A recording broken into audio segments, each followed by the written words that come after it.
기도하고 우리 찬양하겠습니다. 사랑이 많으신 하나님 아버지 감사합니다. 또 2월달 이제 설날도 지나고 이제 저희가 3월을 맞이하고 있습니다. 새 학기 또 졸업을 맞이하는 사람도 있고 새 학기를 맞이하는 사람도 있고 저희 가운데 또 일을 새로 시작하는 사람들도 있습니다. 하나님 함께하여 주시고 하나님께서 동행하여 주시옵소서. 이 시간 하나님을 찬양하길 원합니다. 예수님의 이름으로 기도드렸습니다. 아멘. 내가 매일 기쁘게 순례의 길 행함은 찬양하겠습니다.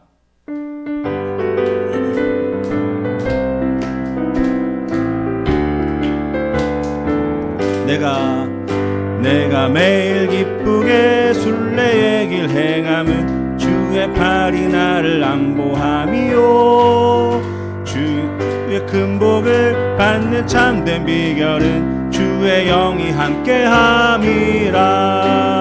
성령이 계시네 할렐루야 함께하시네. 좁은 길을 걸으며 밤낮 기뻐하는 것 주의 영이 함께함이라. 전에 죄에 빠져서 평안함이 없을 때 예수 십자가의 공로 힘입어 그 발 아래 엎드려 참된 평화 얻음은 주의 영이 함께함이라. 성령이 계시네 할렐루야 함께하시네.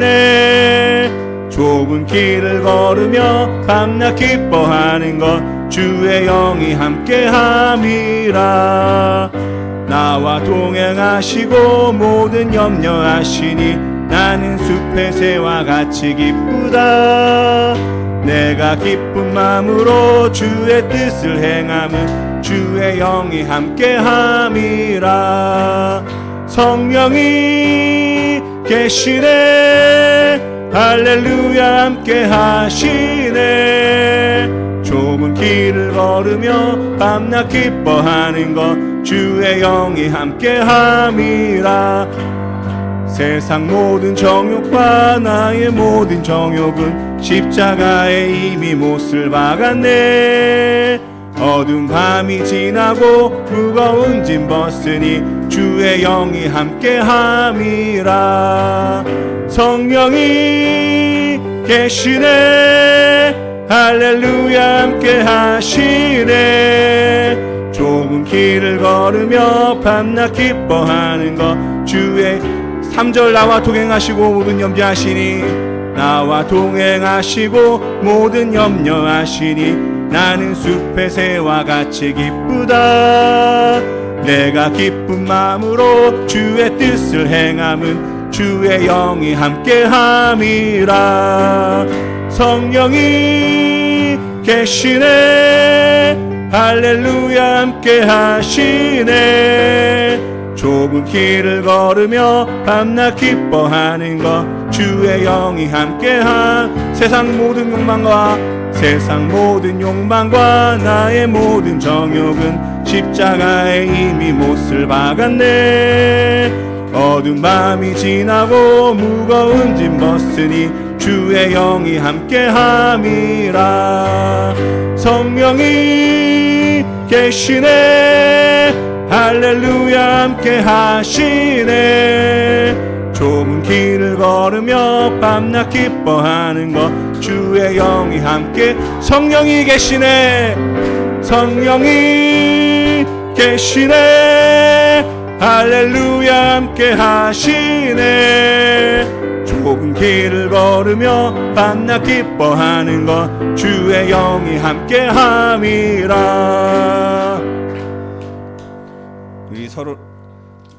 우리 서로를 축복하는 너는 담양 너머로 뻗은 나무 찬양하겠습니다.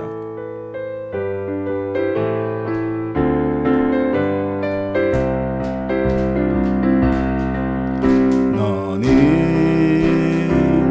담장 너머로 뻗은 나무 가지에 푸른 열매처럼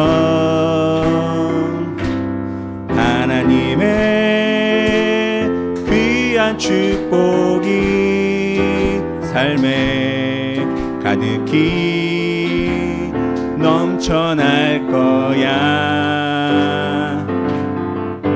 너는 어떤 시련이 와도 능히 이겨낼 강한 발이 있어. 전능하신 하나님께서 너와 언제나 함께 하시니. 너는 하나님의 사랑, 너는 하나님의 사랑, 아름다운 하나님의 사랑. 나는 널 위해 기도하며 내 길을 축복할 거야. 너는 하나님의 선물, 사랑스러운 하나님의 열매, 주의 품에 꽃 피운 나무가. 너는 하나님의 사랑, 너는 하나님의 사랑, 아름다운 하나님의 사랑. 나는 널 위해 기도하며 내 길을 축복할 거야. 너는 하나님의 선물, 사랑스러운 하나님의 열매, 주의 품에 꽃 피운 나무가 되어줘.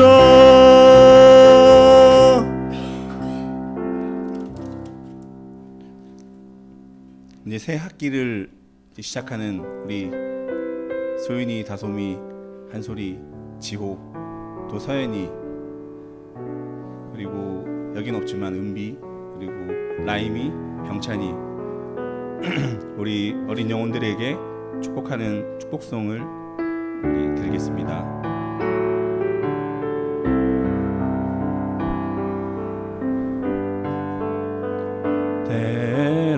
때로는 너의 앞에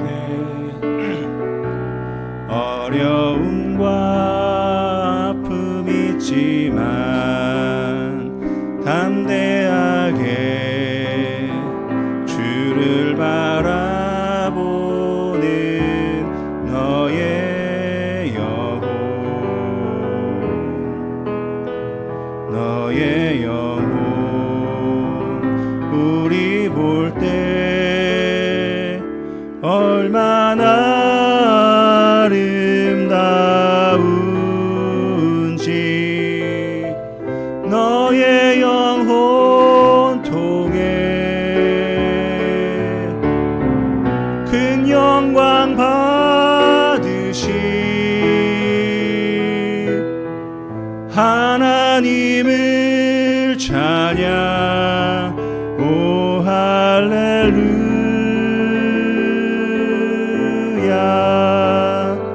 너는 택한 족속이요 왕같은 제사장이요 거룩한 나라 하나님의 소유된 백성. 너의 영혼 우리 볼 때 얼마나 사랑스러운지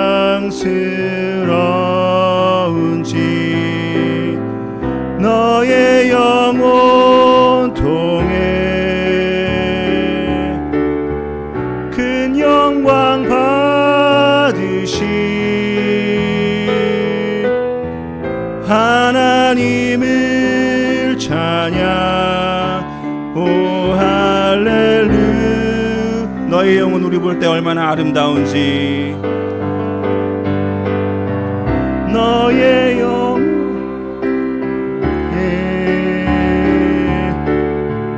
큰 영광 받으신 하나님을 찬양. 오 할렐루야. 한 번 더 너의 영혼 통해 큰 영광 받으실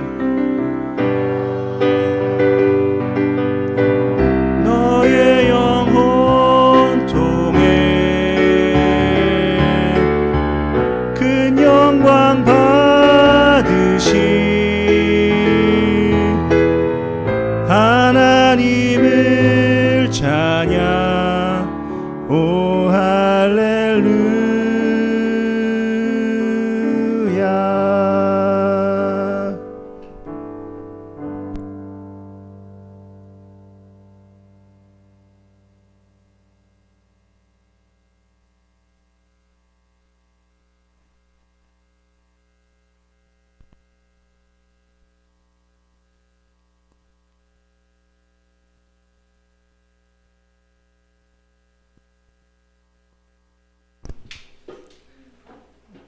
네, 한 주간 잘 지내셨습니까? 뒤에 좀 불을 켜주실 수 있나요? 그 오른쪽 위에 거 켜주시면 되거든요. 네. 이거 찬양을 또 오랜만에 하니까 또 좋네요. 이번에 좀 깜빡하고 있었는데 이제 얼마 안 남았죠, 진짜. 한 며칠 있으면은 다 이제 새 학기도 시작되고 또 새롭게 지나가는 친구들도 있는 것 같은데 우리가 이제 이번 주간에 또 잘 준비해서 갔으면 좋겠고, 또 우리 여러 성도님들이 관심을 가지고 그런 친구들을 위해서 계속 또 기도해 주셔서 좋은 선생님, 좋은 친구들을 만날 수 있는 복을 누릴 수 있었으면 좋겠습니다. 자, 옆에 분들하고 한번 인사하고 예배 시작하려고 하는데요. 사랑합니다, 축복합니다. 한번 인사하겠습니다. 시작. 사랑합니다, 축복합니다. 사랑하고 축복합니다. 다 같이 일어나셔서 우리 찬양 드리시면서 예배 시작하도록 하겠습니다.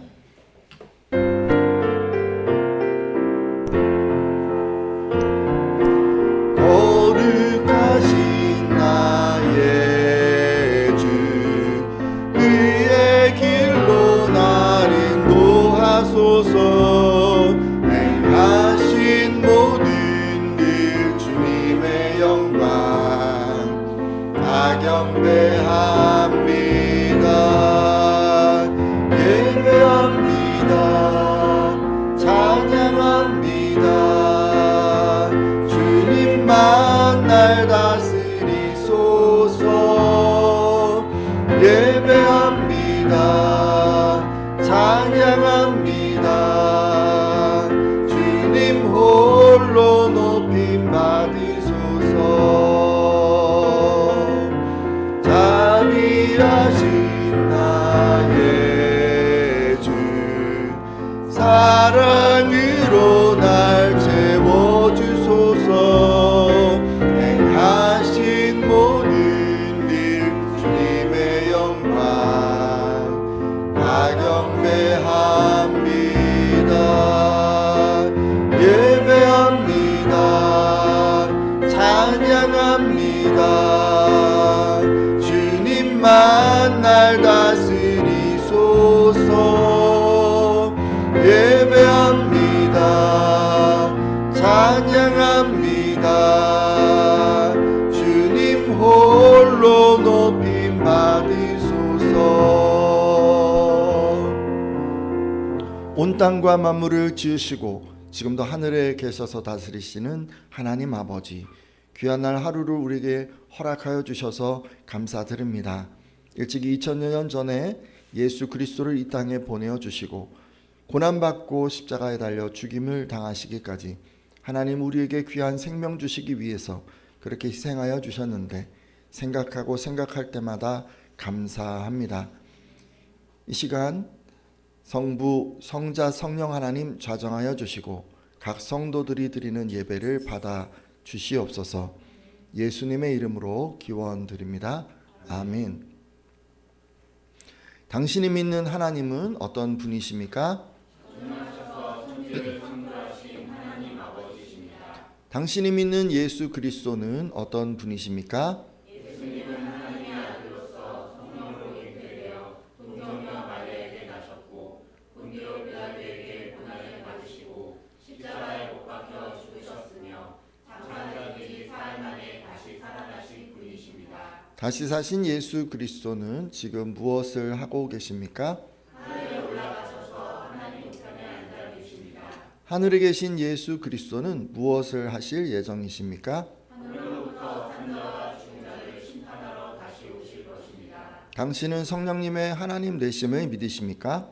나는 성령님께서 하나님 되심을 믿습니다. 당신은 하나님의 공교회가 거룩함을 믿으십니까? 나는 하나님의 공교회의 거룩함을 당신은 성도들이 서로 교제함을 믿으십니까?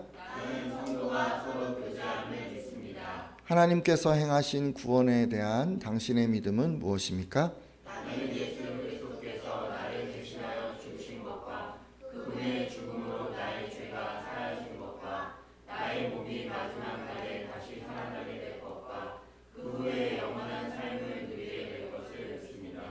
아멘. 예, 자리에 앉아 주시고요. 찬송가 445장 들으신 이후에 기도해 주시겠습니다.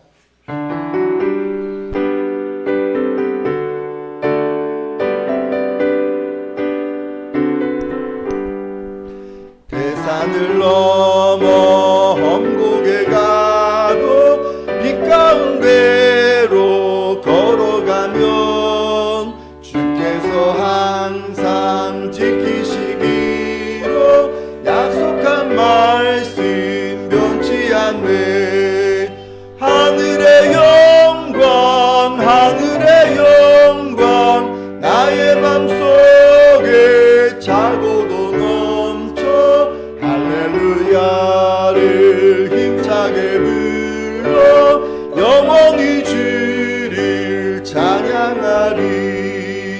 캄캄한 밤에 다닐지라도 주께서 나의 길 되시고 나에게 밝은 빛이 되시니 길 잃어버릴 염려 없네.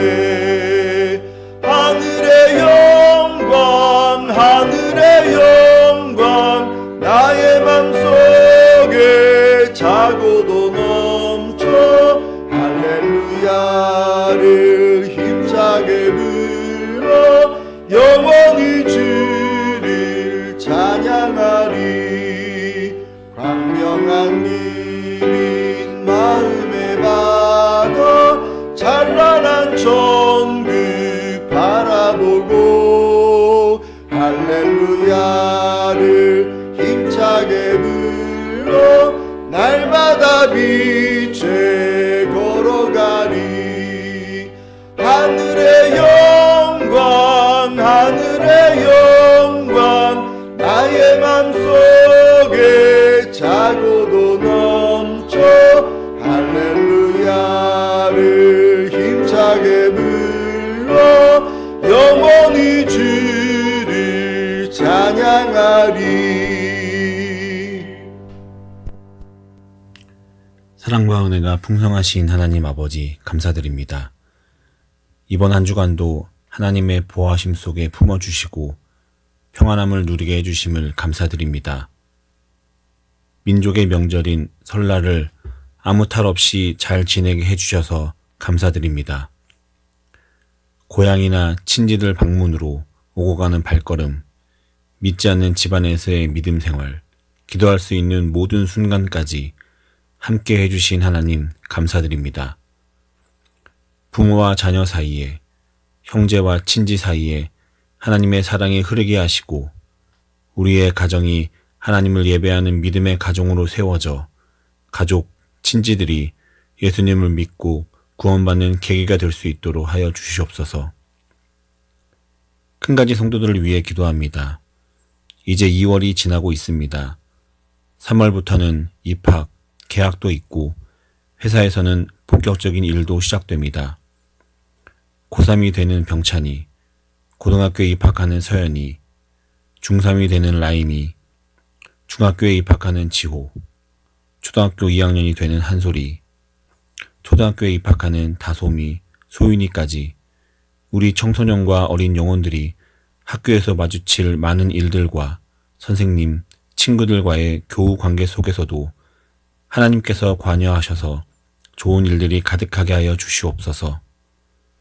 어려운 상황이 닥치더라도 지혜롭게 잘 해결되게 하시고 선한 길로 인도하시는 하나님의 손길을 체험하는 큰가지 교회 학생들이 되게 하여 주시옵소서. 특별히 입학하는 학생들은 준비하는 것들 빠짐없이 잘 준비될 수 있도록 하여 주시옵소서. 우리 아이들에게 요셉과 같은 지혜와 다니엘 같은 담대한 믿음을 허락하여 주시옵소서. 대학교나 회사나 본격적인 사업이 시작되고 일도 추진됩니다. 맡은 바 자리에서 최선을 다하고 섬김의 자세로 주변 사람들로부터 인정받는 큰가지 교회 성도들이 되게 하여 주시옵소서. 교회를 위해 기도합니다. 2026년도에도 찬양과 기도가 끊이지 않는 교회가 되게 하여 주시고 하나님께서 예비하신 뜻을 따라 순종하고 헌신하는 교회가 되게 하여 주시옵소서. 큰가지 교회가 복음의 빛을 비추고 생명을 살리고 하나님의 사랑을 흘려보내는 통로가 되게 하여 주시옵소서. 목사님을 위해 기도합니다. 성령님께서 늘 함께 하시고 영육 간의 강건함을 허락하여 주시옵소서. 목사님의 가정을 주님의 날개 아래 보호하여 주시옵소서.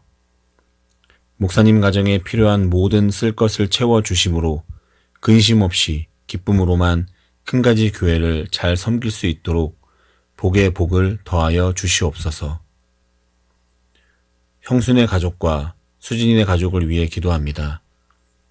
각자의 자리에서 힘든 시기를 보낼 때에 에베네셀의 하나님께서 항상 함께 하셔서 어려움이 선하게 바뀌어 각 가정에 하나님의 귀한 은혜가 넘치게 하여 주시옵소서. 예배 가운데 함께 하시고 홀로 영광 받아 주시옵소서. 모든 말씀 예수님의 이름으로 기도드립니다. 아멘.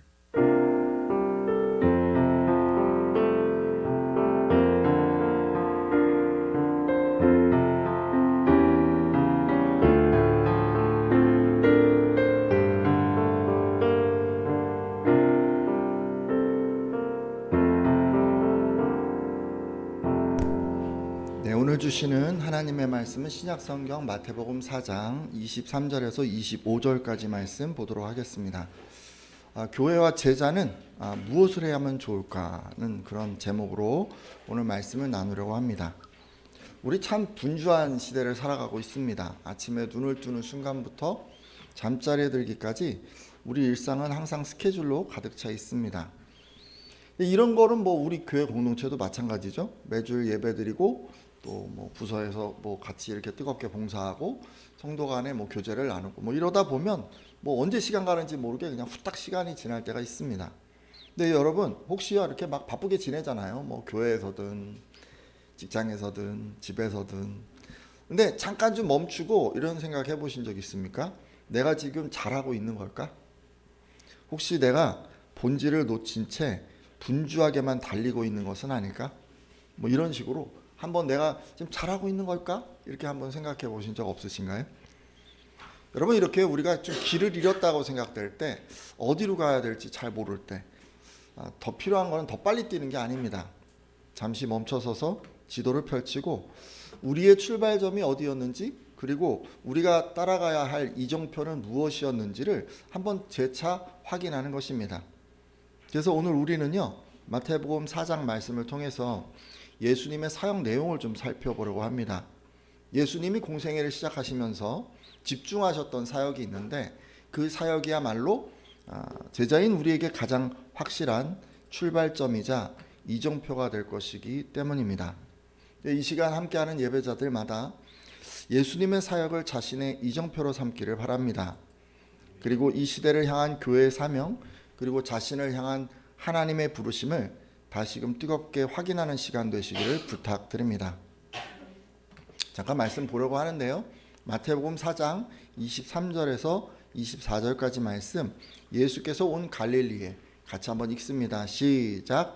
예수께서 온 갈릴리에 두루 다니사 그들의 회당에서 가르치시며 천국 복음을 전파하시며 백성 중에 모든 병과 모든 약한 것을 고치시니 그의 소문이 온 수리아에 퍼진지라.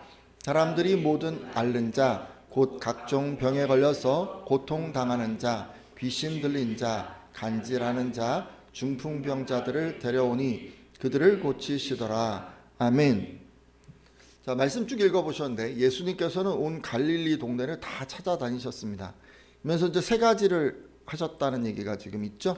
가르치시고 복음을 전파하시고 그리고 뭐 했다고 합니까? 고치셨다고. 병과 약한 것을 다 고치셨다고 합니다.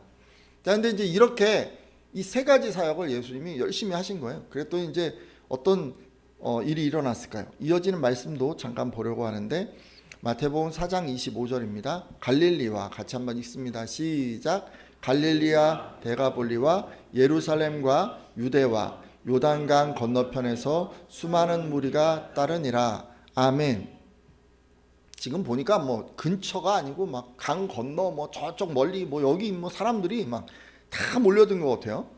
자, 여러분 앞서 소개해드린 이 세 가지 사역에 집중하시니까 어떤 일이 일어났습니까? 갈릴리, 데가볼리, 예루살렘, 유대, 요단강 건너편에서부터 많은 무리가 예수님을 따라왔다고 합니다.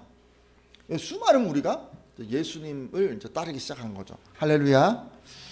자, 그러면 우리가 이제 고민을 해야 될 것이 있습니다. 우리가 뭘 해야 할까? 여러분, 이 세 가지 사역을 해야 됩니다. 뭐였죠? 가르치고, 전하고, 병 고치는 거. 그죠? 가전고라고 그러죠. 가전고. 가르치고, 전하고, 고치고. 이런 거를 우리가 이제 해야 되는 거죠. 중점적으로 해야 되는 게 세 가지다 하는 거는 이제 우리가 이 말씀을 통해서 확인할 수 있었습니다. 그러면 이후로는요, 이 세 가지 사역이 뭘 의미하는지, 그리고 오늘날에는 어떤 식으로 이 사역을 적용할 수 있는지 한번 생각해 보려고 합니다. 네, 세 가지 사역 이제 한 가지씩 좀 살펴보려고 하는데요. 자, 준비가 되셨나요? 첫 번째 사역 뭐였죠? 가르치셨어요. 어디서? 회당에서. 여러분, 회당은 유대인 지역 공동체의 유대인의 그 지역 공동체의 중심이었습니다. 그러니까 유대인들은 이 회당에 모여서 기도하고 성경을 읽었습니다. 그리고 공동체의 문의를 논의하고 아이들을 교육하기도 했습니다. 근데 예수님이 이 회당에 가셔서 이제 말씀을 잘 가르치신 거예요. 뭘 가르치셨을까요? 이 당시 예수님께서 가르치신 내용은 유대인들이 잘못 이해하고 있는 성경의 내용이었던 것으로 여겨집니다. 예를 들어 보면 당시 유대인들은 정치적 메시아를 기대했지만 예수님은 메시아에 대한 성경적 참된 의미를 가르쳐 주셨습니다.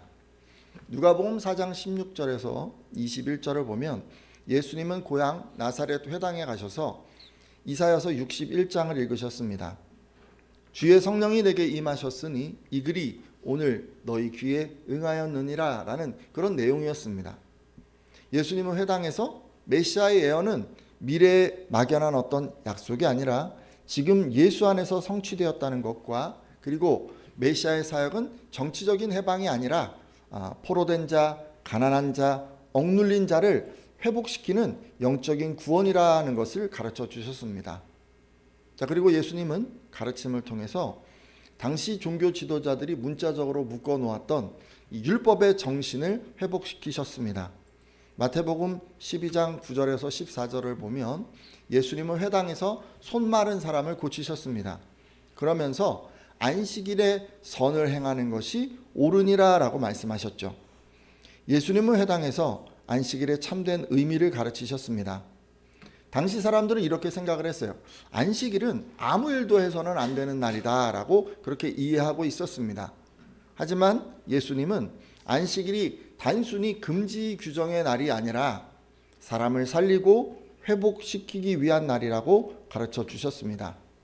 그 시대의 종교 지도자들은 율법의 조항을 그냥 문자적으로만 지키는 데 집중했지만 예수님은 율법이 담고 있는 하나님의 마음, 곧 자비의 정신을 회복시켜 주신 것입니다. 이런 식으로 예수님께서는 회당에 가셔서 유대인들이 깨닫지 못하거나 또는 잘못 이해하고 있는 것들을 가르쳐 주셨습니다. 자, 그럼 오늘날 가르치는 건 뭘까요? 오늘날 신앙생활에 필요한 어떤 성경의 내용을 가르쳐 주는 것 아니겠습니까? 지금 우리로 치자면 뭡니까? 교회에서 진행하는 성경 공부, 교리 공부 뭐 이런 것들이 해당할 수 있을 것 같습니다.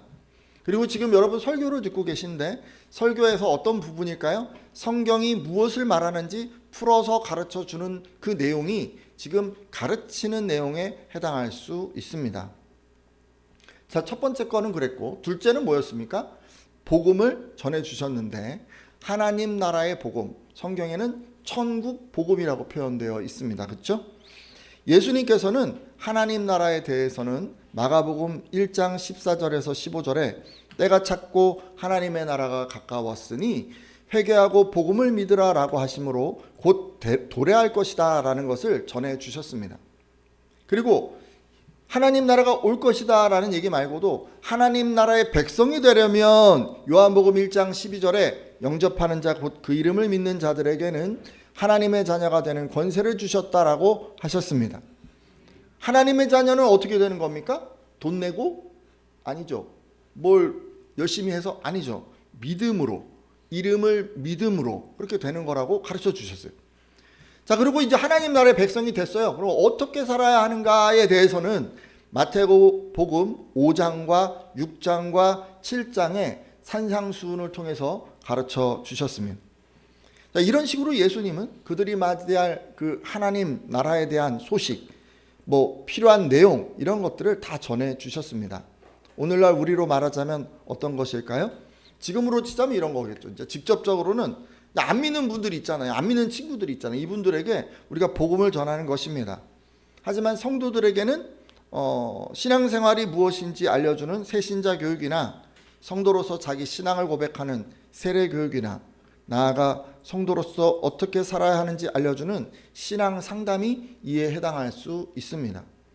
그리고 지금 여러분 듣고 계신 이 설교에서는 하나님 나라의 백성으로 어떻게 살 것인지를 나누는 적용 부분이 이에 해당할 수 있습니다. 여러분, 근데 여기까지는 여러분들이 이제 잘 알고 계신 내용일 것 같아요. 그냥 들으면 그렇지, 그렇구나, 그죠? 근데 이제 마지막 한 가지가 조금 더 생각해 볼 내용이 있습니다. 세 번째는 뭐였습니까? 고쳐주셨어요. 그렇죠? 아픈 사람들, 약한 사람들, 질병, 상처 이런 걸 고쳐주셨습니다.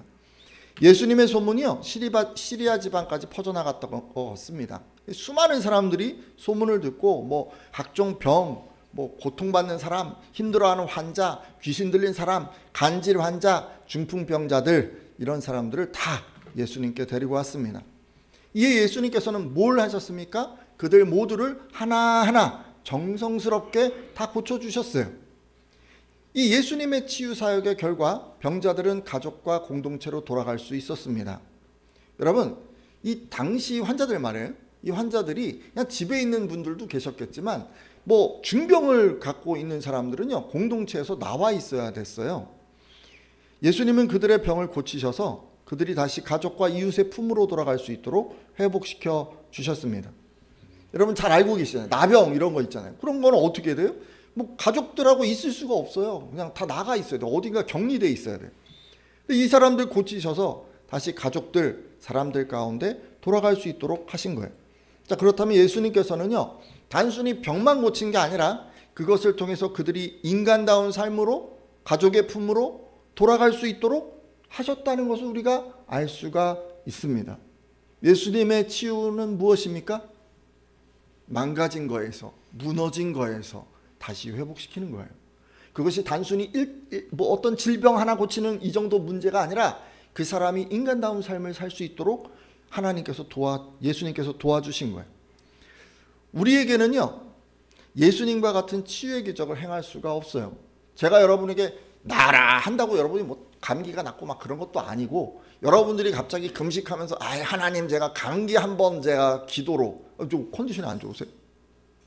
그랬더니 이제 안 좋다 그러니까 갑자기 제가 가서 나라 그러고 기도하니까 갑자기 마스크를 풀고 이러는 일은 잘 일어나지 않습니다. 그럼 우리는 이걸 어떻게 할 수 있을까요? 예수님이 이걸 하셨잖아요. 그럼 우리는 이걸 어떻게 할 수 있을까요? 우리가 무슨 예수님처럼 그죠? 기적적인 능력이 있는 게 아니잖아요. 그럼요, 좀 생각을 해보죠. 질병으로 비참해진 사람들, 그 사람들을 인간적으로 회복하기 위해서 저와 여러분은 무엇을 할 수 있을까요? 첫째, 의료기관에서 봉사함으로 회복에 동참할 수 있습니다.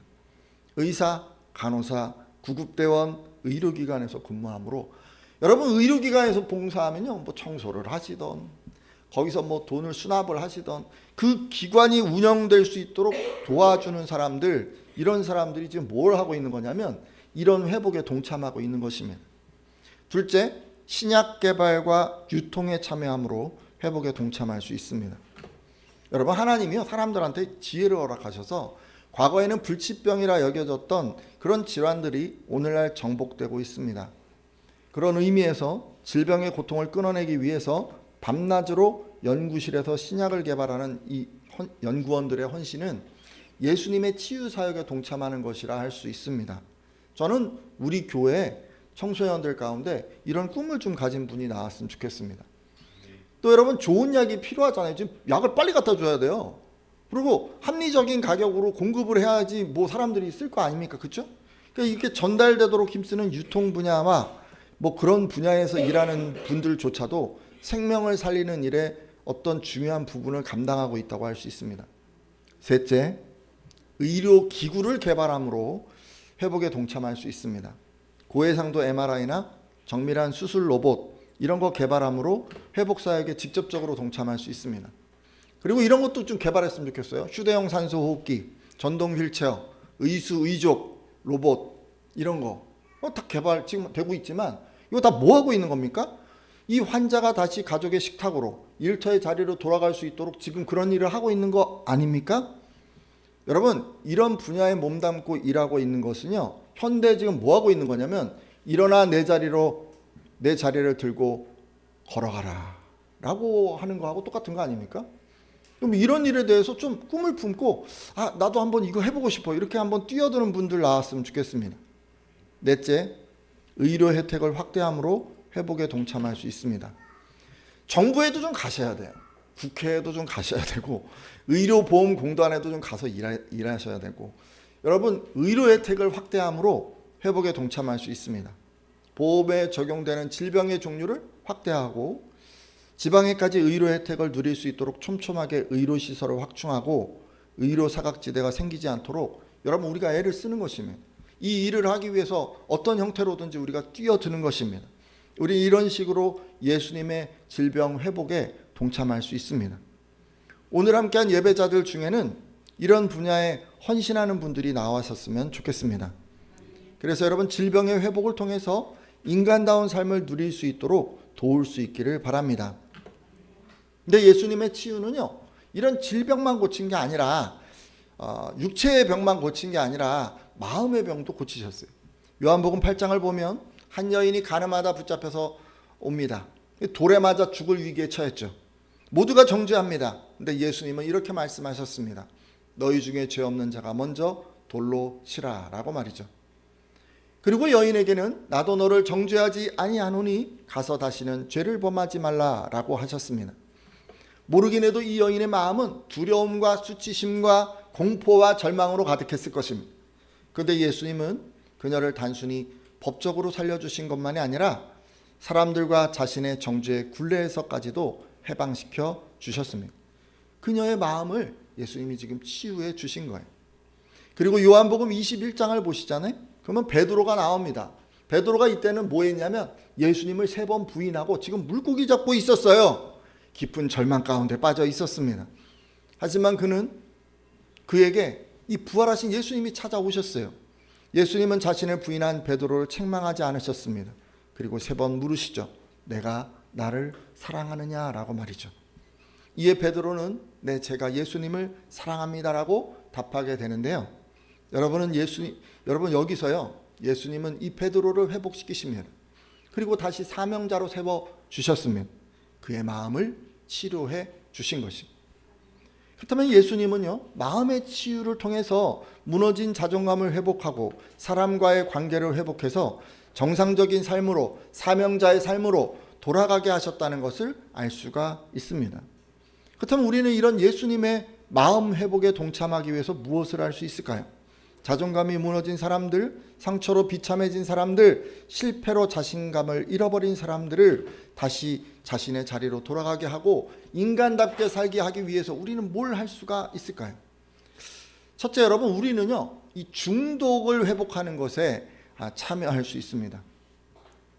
현대인들을 옥죄고 있는 각종 중독이 있습니다. 뭐 스마트폰도 중독될 수 있고 게임이나 알코올이나 도박이나 뭐 이런 거 다 중독될 수 있습니다.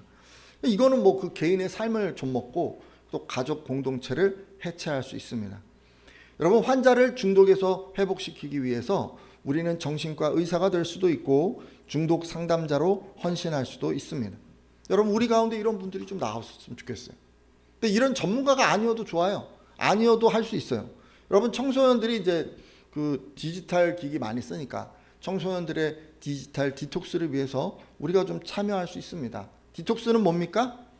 여러분, 중독은 뭐 가짜 즐거움에 길들여진 상태 아닙니까?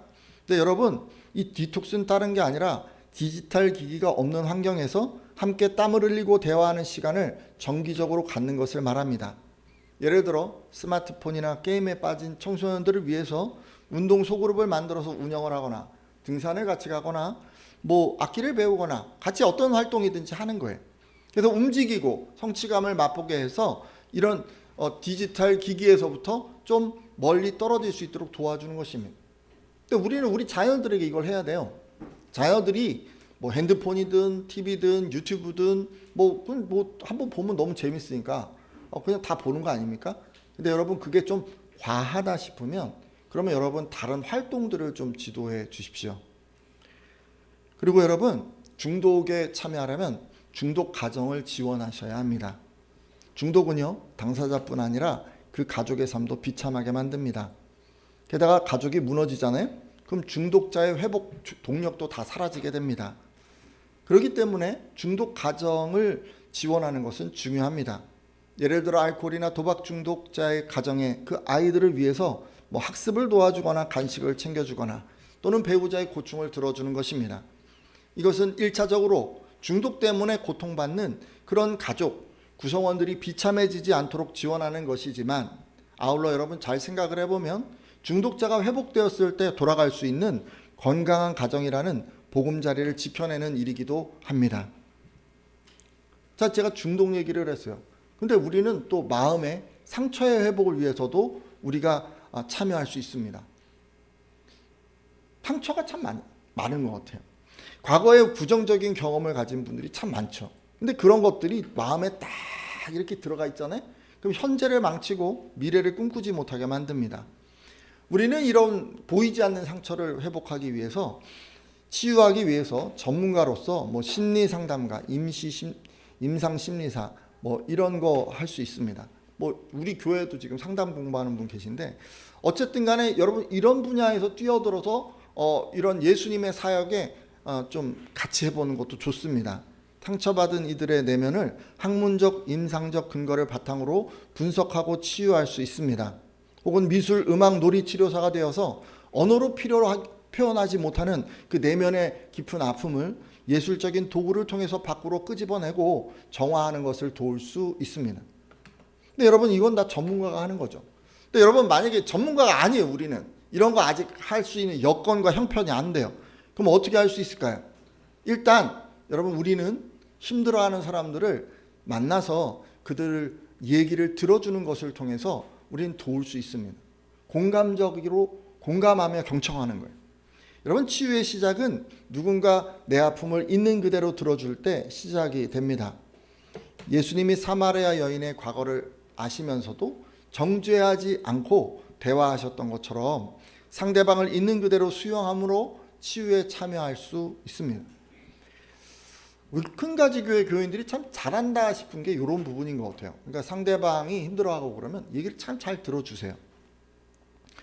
근데 이제 교회 공동체에서는요, 좀 더 할 수 있습니다. 뭐 그냥 들어주는 거 말고도 성경적인 격려를 통해서 치유에 참여할 수 있습니다. 여러분, 성경에는요, 상황마다 우리를 일으켜 세우는 어떤 처방전 같은 말씀들이 있습니다. 고통의 성격에 맞는 말씀을 골라서 전달하는 것은 영적인 약을 처방하는 것과 같습니다. 예를 들어 불안해하는 분들이 계세요. 그러면 빌립보서 4장 6절과 7절의 말씀, 아무것도 염려하지 말고 다만 모든 일에 기도와 간구로 너희 구할 것을 감사함으로 하나님께 아뢰라. 그리하면 모든 지각에 뛰어난 하나님의 평강이 그리스도 예수 안에서 너희 마음과 생각을 지키시리라 라는 그 말씀을 잘 적어서 예쁜 카드를 만들어서 그리고 이렇게 전해주는 거예요. 이 말씀을 잘 간직하라. 외로워하는 사람이 혹시 있어요? 홀로 됐다 생각해서 힘들어하는 사람 있어요?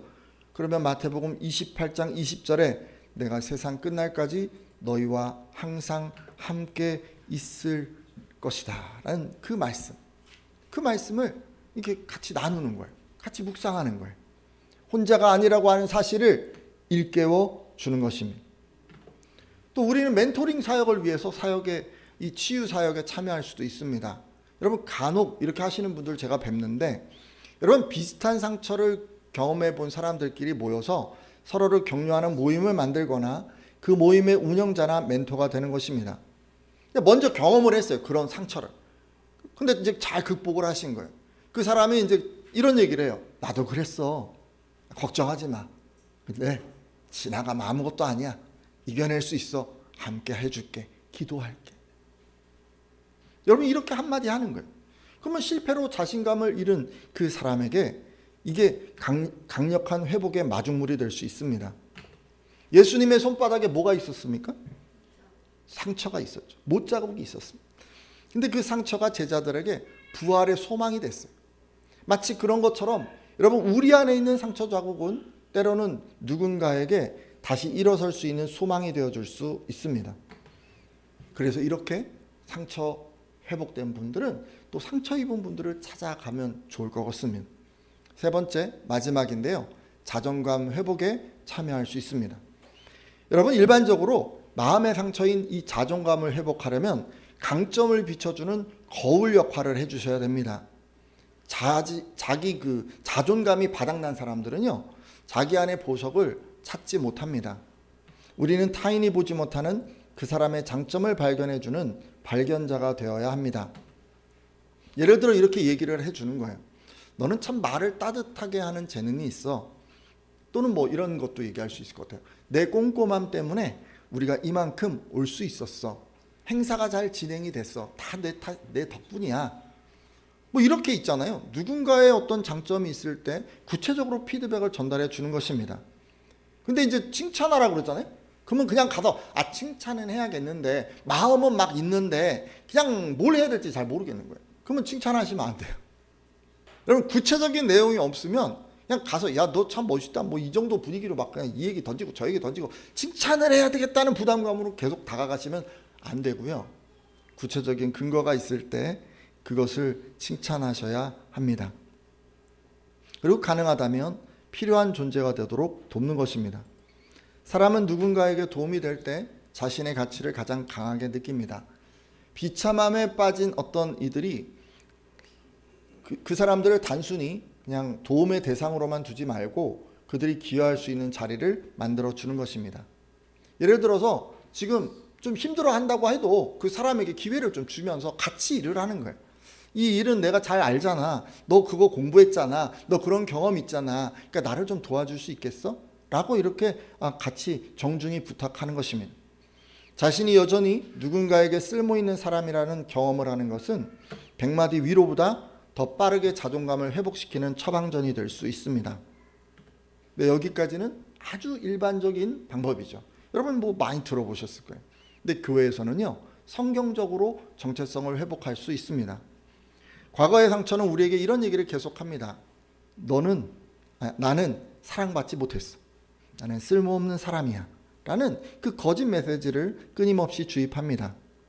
하지만 교회 공동체는 이 거짓을 진리로 깨뜨리고 하나님 나라의 백성이라는 정체성을 확인시켜서 무너진 자존감을 근본적으로 다시 세웁니다. 이를 위해 뭘 하면 좋을까요? 두 가지 정도를 좀 하셔야 돼요. 여러분 신앙 안에서 자존감을 세우시려면 두 가지를 하셔야 됩니다. 가장 먼저 하나님의 사랑을 말씀을 근거로 해서 확증시킵니다. 상처의 가장 깊은 뿌리에 나는 사랑받을 가치가 없다는 결핍이 자리 잡고 있습니다.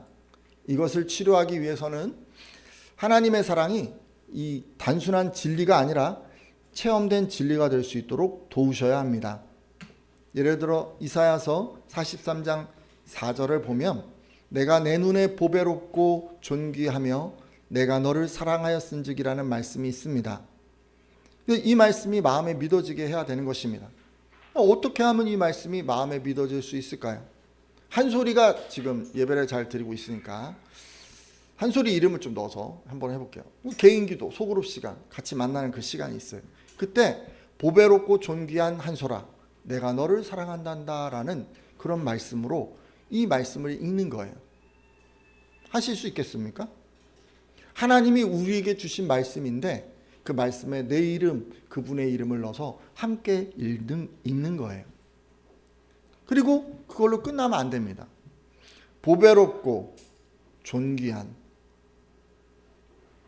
한소라, 내가 너를 사랑한단다를 한소리가 암송하도록 하는 겁니다.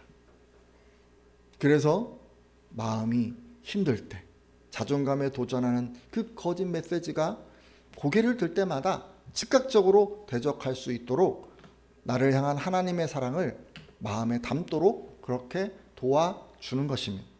자, 이게 첫 번째 단계입니다. 하나님이 나를 얼마나 사랑하시는가를 이 말씀 말고도 많이 있어요. 그러니까 여러분들이 뭐 좋은 말씀을 가지고 하시면 될 것 같아요. 그 말씀으로 그 확실히 가르쳐 주십시오. 그리고 두 번째, 존재로서 자신의 가치를 정의할 수 있도록 도와주십시오. 여러분, 세상은 어떻습니까? 성과나 업적, 성적, 연봉, 외모 뭐 이런 걸로 사람 가치를 매기지 않습니까? 근데 여러분, 하나님은요, 창조의 사실 그 자체로 우리를 귀하게 여기십니다. 창세기 1장 27절에 하나님이 자기 형상, 곧 하나님의 형상대로 사람을 창조하시되라고 하셨기 때문입니다. 자, 그럼 우리는 어떻게 존재로 우리의 가치를 증명할 수 있을까요? 가장 먼저 여러분, 성경 공부하시잖아요. 나눔하시잖아요. 거기서 우리가 먼저 해야 될 작업이 있는데 우리가 알고 있는 세속적인 가치관들을 자꾸 걷어내야 합니다. 그리고 하나님 나라의 안경으로 자신을 보는 훈련을 계속해서 진행해야 합니다. 여러분, 아침에 일어나면 좀 이런 거 한번 해보시면 좋을 것 같아요. 내가 뭘 잘해서가 아니라 내가 하나님 닮았기 때문에 하나님 앞에 내가 의미 있는 존재야 라고 말이죠. 우리는 왜 의미가 있습니까? 왜 우리는 가치가 있습니까? 하나님이 지으셨으니까, 하나님을 닮았으니까, 하나님이 사랑하시니까. 그렇게 우리가 스스로에게 말을 하는 것입니다. 그리고 다른 사람들도 여러분 이런 관점을 좀 나눠주세요. 예를 들어 여러분 주변에 실패한 사람, 자존감이 떨어진 사람, 힘들어하는 사람 있잖아요. 그럼 뭐라고 그러겠어요? 네 가치는 성적이나 능력의 유무로 결정되는 게 아니야. 하나님은 내 쓸모가 아니라 내 존재를 사랑한단다 라고 그렇게 구체적으로 확인시켜 주십시오. 여러분, 이런 식으로 교회는 이 성경 말씀을 근거로 자존감을 회복할 수 있습니다. 혹시 해보셨습니까? 해보신 분도 계시죠? 안 해보셨 분도 계시고 뭐 그럴 텐데 여러분 해보세요. 제가 성경 말씀을 근거로 자존감 회복시키는 거 두 단계가 있다 그랬죠? 하나는 사랑의 말씀을, 하나는 내 존재 의미의 말씀을 내가 찾아서 그것을 내가 마음 가운데 담고 사는 것입니다. 이제 말씀을 맺고 기도하려고 하는데요. 지금까지 예수님께서는 가르치고 천국 복음을 전파하고 병을 고치셨다고 했습니다. 그리고 예수님의 제자인 우리 역시 이 세 가지를 힘써야 한다고 했죠. 이 가운데 가르치는 것은 오늘날 성경 공부나 교리 공부에 해당할 수 있고, 그리고 하나님 나라의 복음을 전하는 것은 전도와 신앙 상담과 설교 적용에 해당할 수 있다고 했습니다. 혹시 이런 분들, 좀 부족했던 분들, 소홀히 했던 분들 계시면 돌이켜 주시고, 이후로는 믿지 않는 분들에게 복음을 전할 뿐 아니라 성경 공부와 상담에 힘쓰고 또 설교를 잘 듣고 그대로 행하겠다고 결단해 주십시오. 그리고 고치는 것에 대해서도 말씀을 드렸는데 이것은 오늘날로 치자면 육신의 질병을 고치고 마음의 상처를 치료하여서 인간다운 삶을 살 수 있도록 돕는 것이라고 했습니다. 이런 부분에 관심을 두지 않았던 분들이 계시면 돌이켜주시고, 이후로는 질병을 고치고 마음을 회복하는 일에 힘써 참여하겠다고 결단해 주십시오. 함께 잠깐 기도하겠습니다.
하나님, 이제는 복음을 전하고 가르치는 일에 힘쓰겠습니다.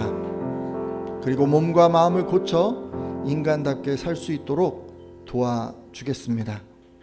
제자로서 스승이신 예수님의 뜻을 이 땅 가운데 이루어 드릴 수 있도록 인도하여 주시옵소서. 예수님의 이름으로 기도드립니다. 아멘. 우리 다 같이 찬양 드리시면서 헌금 드리는 시간도 갖겠습니다.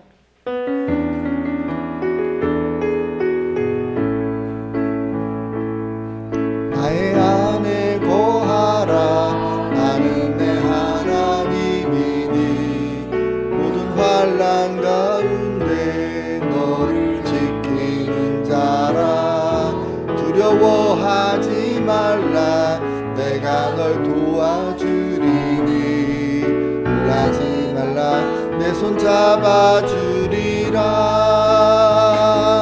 내가 너를 지명하여 불렀나니 너는 내 것이라. 내 것이라. 너의 하나님이라. 내가 너를 보배롭고 존귀하게 여기노라. 너를 사랑하는 내 여호와라. 나의 안에 거하라. 나는 내 하나님이니 모든 환난 가운데 너를 지키는 자라. 두려워하지 말라. 내가 널 도와주리니 놀라지 말라. 내 손 잡아주리라. 내가 너를 지명하여 불렀나니 너는 내 것이라. 내 것이라. 너의 하나님이라. 내가 너를 보배롭고 존귀하게 여기노라. 너를 사랑하는 내 여호와라. 하나님 감사합니다. 지난 한 주간도 하나님께서 여러 성도들과 동행하여 주시고 지켜주심에 감사드립니다. 저희의 수요의 일부를 구별하여서 주 앞에 드렸습니다. 쓰여지는 곳마다 주님께는 영광이요 우리에게는 기쁨이 있을 수 있도록 하나님 간섭하여 주시옵소서. 성도들의 모든 필요를 익히 하시는 하나님, 먹고 마시고 입는 여러 문제들로 그 마음이 어려워지거나 생활이 분주해지지 않도록 하나님께서 늘 풍성하게 채워주시기를 간구합니다. 특별히 선한 소원을 품고 하나님께 나아가 필요를 구하는 분들에게 넘치도록 부어주셔서 그들이 하나님이 주신 것으로 어렵고 힘든 이웃을 섬겨내고 또 하나님 나라의 확장을 위해 크게 기여할 수 있도록 복을 내려 주시옵소서. 예수님의 이름으로 감사하며 기도드립니다. 아멘. 지금은 우리 주 예수 그리스도의 은혜와 하나님 아버지의 넓고 크신 사랑하심과 성령님의 감화 감동 교통하심이 오늘 이 시간 말씀을 듣고 그 말씀대로 살아가리라 마음에 작정하며 돌아가는 온 성도들 머리 위에 그들이 속한 가정과 공동체 가운데 지금으로부터 영원토록 함께 하옵시기를 간절히 축원하옵나이다. 아멘.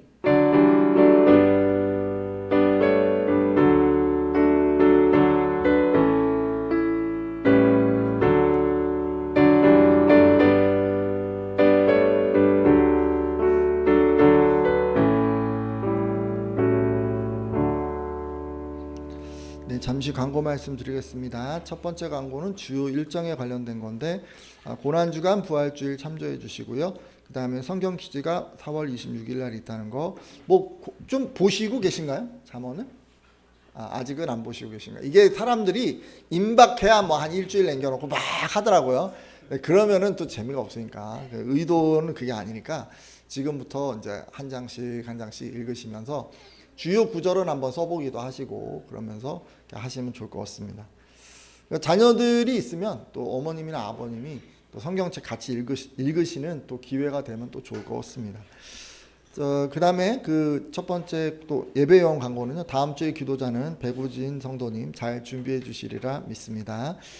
자, 그리고요 또 또 광고, 주일학교 광고가 있네요. 식사 후 공과가 있습니다. 그리고 마지막으로 또 교우동정 광고인데 생일을 이번 주 토요일 날 우진 형제가 이제 맞이하게 됩니다. 뒤에 맨날 있어갖고 잘 안 보이긴 하는데 지금 어쨌든 우리 뒤에 이제 있는 우진 형제를 위해서 찬양 부르고 우리 축복 기도하는 시간 함께 갖도록 하겠습니다.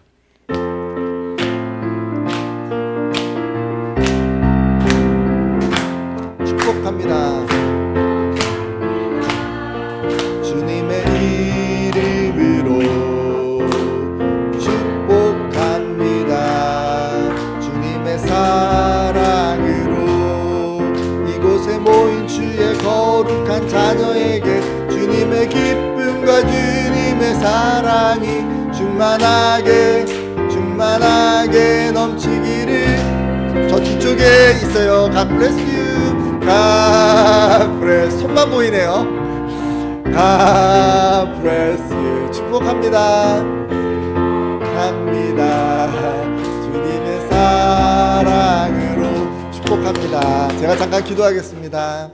하나님 감사합니다. 우리 우진 형제 저희와 더불어서 이렇게 신앙생활을 할 수 있도록 또 이렇게 신앙 공동체 안에서 만날 수 있도록 이끌어 주심에 감사드립니다. 하나님 그 마음 가운데 하나님을 사랑하는 마음을 더 부어주셔서 매일의 삶 가운데 하나님의 은혜를 체험하고 살 수 있도록 인도하여 주시옵소서. 특별히 주의 뜻대로 간구하며 하나님을 향해 품고 있는 선한 소원들이 주님 안에서 이루어지는 것을 보기를 원합니다. 하나님 그 직장도 지켜주시고 건강도 지켜주시기를 원합니다.